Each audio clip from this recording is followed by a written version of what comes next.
Chapter 25 Quidditch Practice.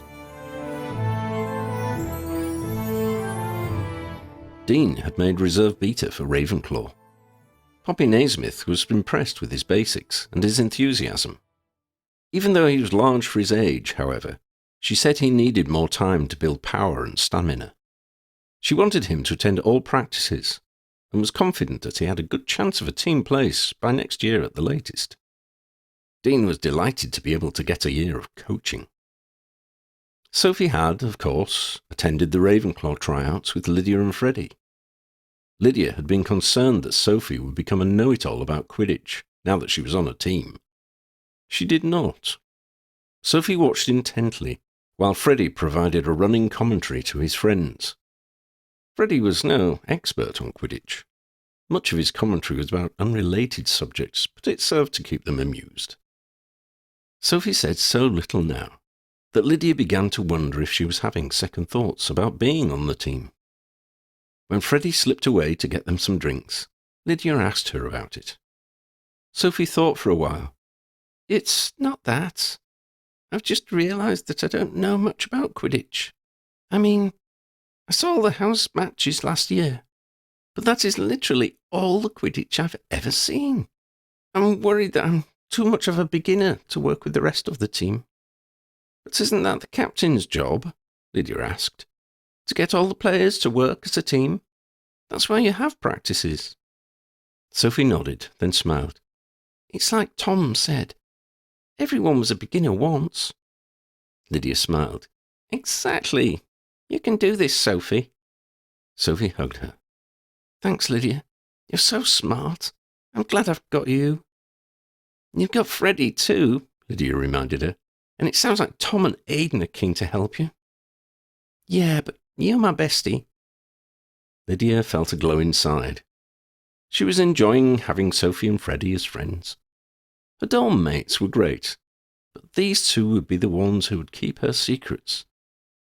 Someday soon they would tell Sophie about her, Lydia's, magic.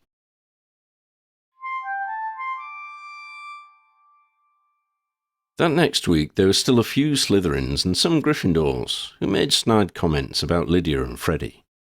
The Gryffindors, generally, were starting to rally around Sophie, it seemed. Being supposedly posh was no longer mentioned. They were not actively friendly to her yet, but they held her in a newfound respect. It seemed they were waiting to see how she did in an actual match, before deciding how they felt about her. Her first practice was on the Thursday evening. Thursday was also the evening the second years had astronomy, so their last period of the afternoon was free. They met in the joint common room. There was a good turnout to support Sophie. Shona, Tina, Maisie, Dean and Oddie turned up from Ravenclaw.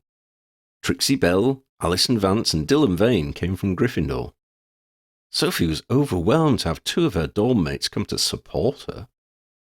It was sweet of Dylan, she declared, to be on her side. Dylan had not managed to get a squad place this year. Rather than be jealous, he was in awe of Sophie for getting on the team proper at the first attempt. But then, nobody who'd seen her fly in the team trials could fail to be impressed. Tom Fletcher, Gryffindor's star chaser, looked in on them in the joint common room after his last lesson. He came to sit with Sophie for a few minutes. He talked and laughed with Sophie and the others for a while. He rose to leave. "I've got to go and get ready now. I'll see you at the practice session. Remember, Sophie, you're better than I was, and you could end up better than I will ever be. I hope you do. I'm looking forward to being on the England team with you." Sophie managed to wait until he left the common room before she started to cry.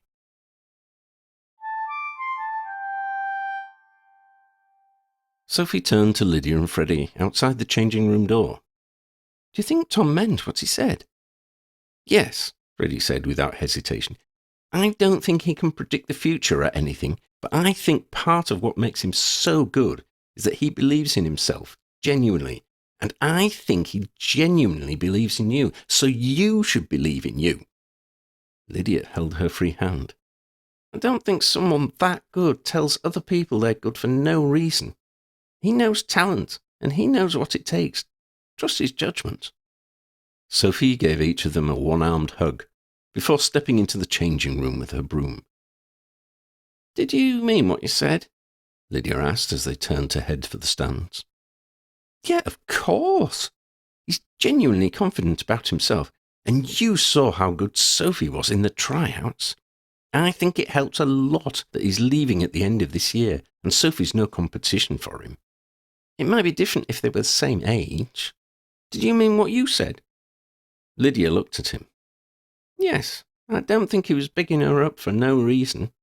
He wants her to play well for the team, so Gryffindor can win the Quidditch Cup. That's why." "Ooh, you're such a cynical little miss, aren't you? What's wrong with members of a team supporting each other? It's what teams do. I hope you realise you, me and Sophie are a team now." They had reached the stairs to the seating in the stands. Lydia stopped and looked around, checking that they would not be overheard. She leaned towards Freddie. "I was thinking about that. Uncle Ambrose sent me an owl. They're definitely buying that house. You know, he said I should invite you to stay over Christmas." "Oh my God, yes, do it! Invite me right now!" She laughed. "Okay, you're invited. He said I should invite Sophie as well." "You must! I just told you we're a team." "Okay, calm down. I was also thinking it would be a good time to tell her about, me."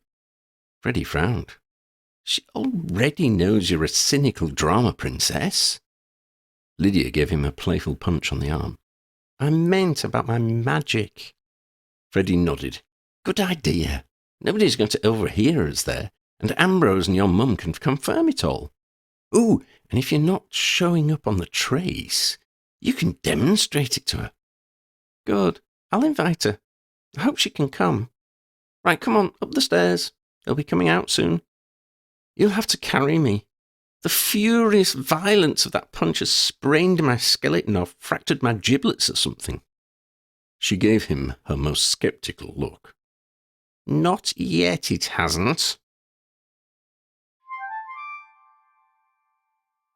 There was an actual crowd in the stands that afternoon. The team captain, Kavanagh, had elected to use the Quidditch Stadium rather than the practice pitch. It had been a good move. There was a lot more room for spectators in the stadium. Almost the whole of Gryffindor was there. The other house teams were there, and a large contingent of Slytherins huddled together on the far side. Gryffindor's first match, the first match of the House Quidditch season, was traditionally against Slytherin. They wanted to see what their team would be up against. The stories of the Gryffindor tryouts had been buzzing around the school. The Gryffindor team, including the reserves, marched out onto the pitch, brooms in hand. Madam Hooch was overseeing and refereeing the practice, mostly for safety reasons. Lydia and Freddie settled in their seats. Elsa and Xander arrived to join them. "Thought we'd see you here, Elsa," said Freddie. "Keen to see how your mum does?" Elsa jumped up onto Freddie's lap. Xander watched, then jumped onto Lydia's. The two cats had been getting on very well. When they'd seen them around the castle, it had looked as though Xander was taking Elsa on a guided tour. Lydia wondered how magical Elsa was. It was fair to assume that she had never been a magic chicken, and Lydia knew that there was no cat quite as magical as Xander. But, as her uncle had told her more than once, all cats are magical to some extent. So she wondered how magical Elsa was. She had come from a magical pet shop on Diagon Alley, so she must be better than average. She decided that time would tell. The practice session started.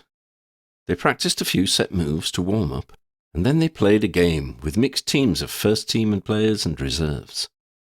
It was as anyone who'd seen the tryouts would have guessed. When Fletcher and Inkwood were together on a team, they were unbeatable. When apart, they were evenly matched. One tussle between Sophie and Tom resulted in another eye-twisting display of aerobatics.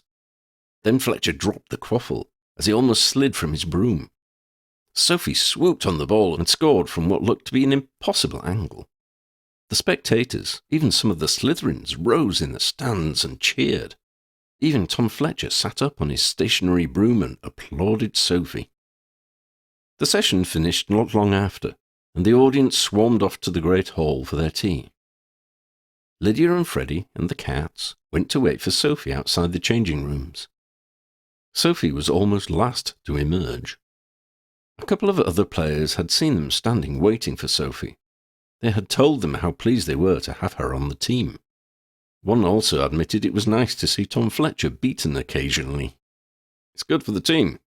Stops him getting overconfident and makes him play better," the player had said. "I feel sorry for Ollie Dawlish. After losing us the cup last year, if our chasers are unbeatable, all the pressure will be on him." As Sophie came out of the door, she did a little dance. "Good practice. When you're all famous," Freddie said, "you won't forget us, will you?" Sophie scowled at him. "You know that's not how friendship works, Mr. Fortescue. I love you guys. Now stop dawdling. It's time for dinner." The great hall was alive with people whispering and pointing. This time it was not horrible rumours. This time it was good. Sophie was a celebrity. People had waited to see if the reports from the tryouts were exaggerated. Now everything was confirmed. Sophie was a near match for Tom Fletcher, who was already the school's best chaser. Everyone accepted that Ravenclaw had been lucky to win the cup last year.